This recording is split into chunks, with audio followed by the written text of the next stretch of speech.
Баршаңызға сәлем. Бүгін менің банка жабатын күнім. Даусыма мән бермеңіздер, себебі кішкене тамағым ауырып жүр, бірақ ауырып жататын уақыт жоқ. Огородта перецтер, помидорлар барлығы көп жиналып қалыпты.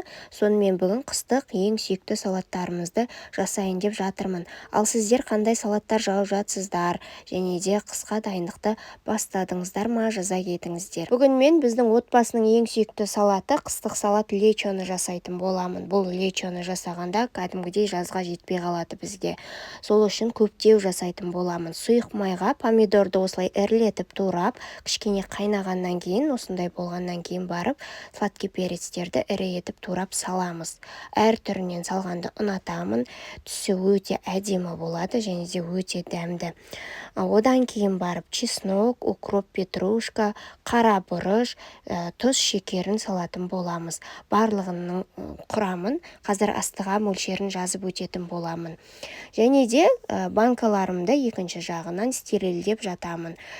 Пісуге кішкене қалған кезде яблочный уксус салатын боламын, және де 5 минутқа қалдырамын отта. Содан кейін сөндіріп тастап, бірден ыссы күйінде стерильденген банкаларымызға салып, жақсылап бұрап тастаймыз. Жасап көріңіздер, ас болсын.